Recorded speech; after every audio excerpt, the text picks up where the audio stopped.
here is my solution to homework number 6. Here's the problem. Problem 1. We had this another door handle, and we have the force in the x direction. Let's see, this thing's 250 millimeters long right there. 150 millimeters long this direction, 150 this direction right there. And there's a load of 1,000 newtons placed on the end, and this is going to be steel, I believe. Like I said somewhere, carbon steel, right? So we want to use SolidWorks simulation in the second problem to find the deflection. All right. So in the first problem, we're going to find, using superposition, find the deflection in the at D in the x direction only. Hopefully I made that change, and hopefully I didn't cause people to spend too much time in the y and the z directions. Anyway, so here is my problem here. I wrote it out. I got the geometry first. That's always a good thing to get out of the way if you don't already have it.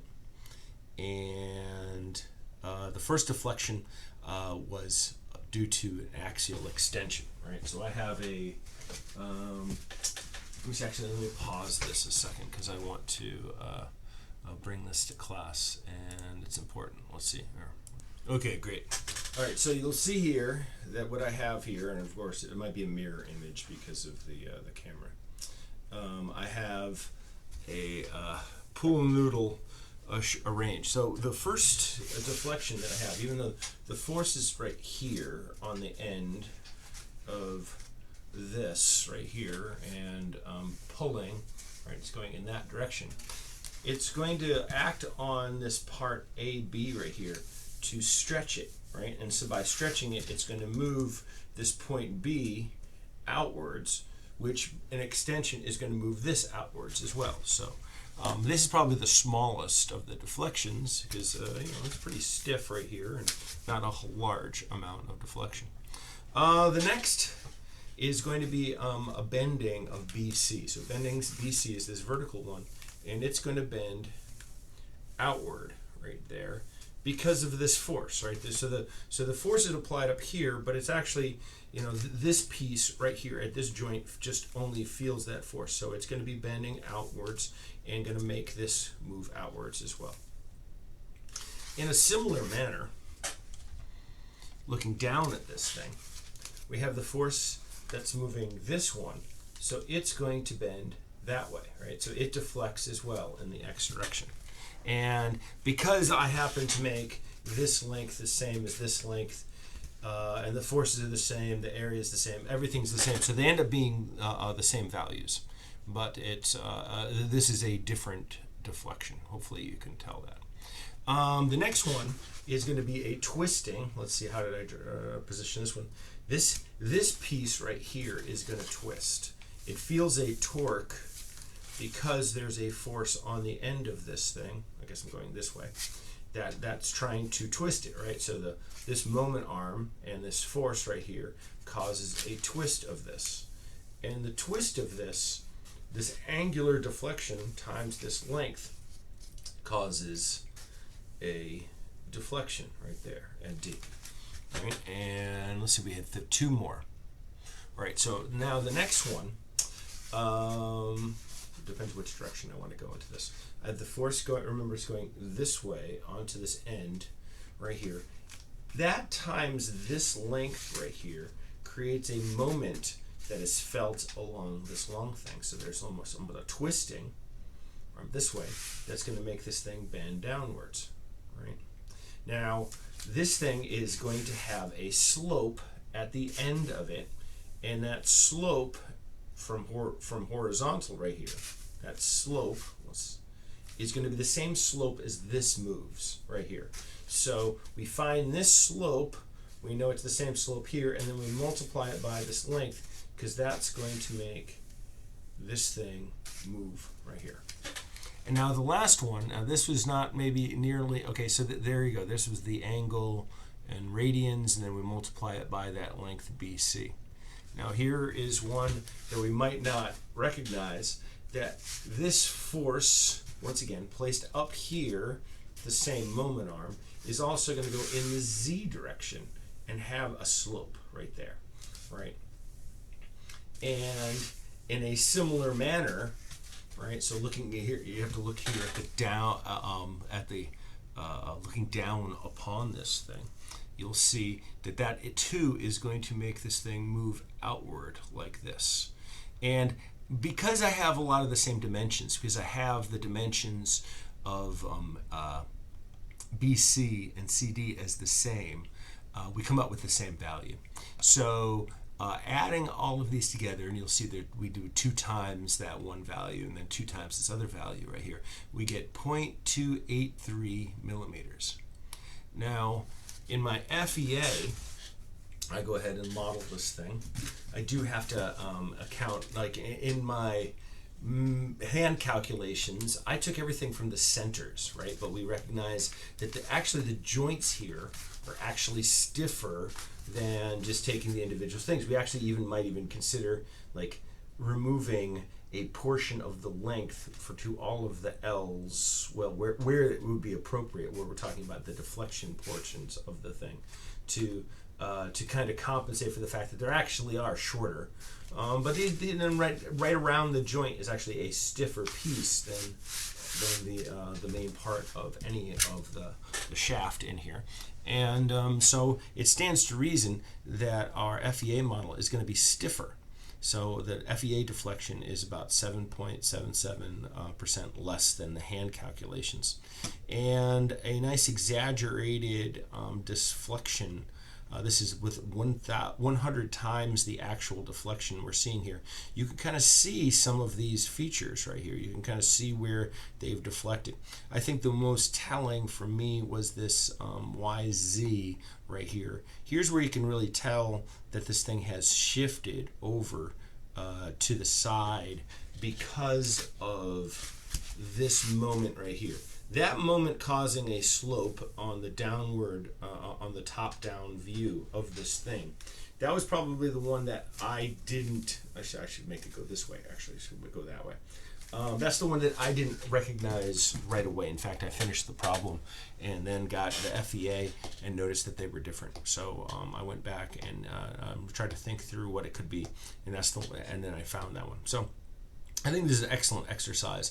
Really does show the necessity of trying to solve things in multiple ways, but also the necessity of doing hand calculations with the finite element analysis to really try to inform like what's actually taking place.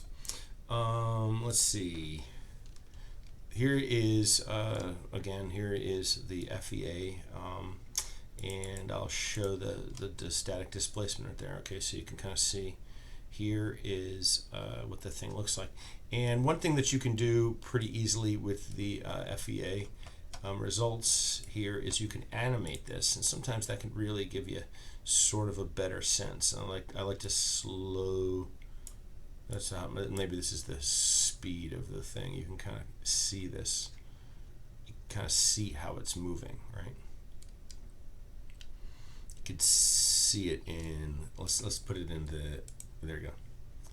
In this direction right there. You can kind of see how it's moving down.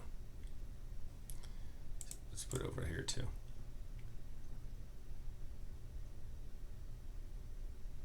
And that can really help you kind of pick out why or the actions, the cause and effect.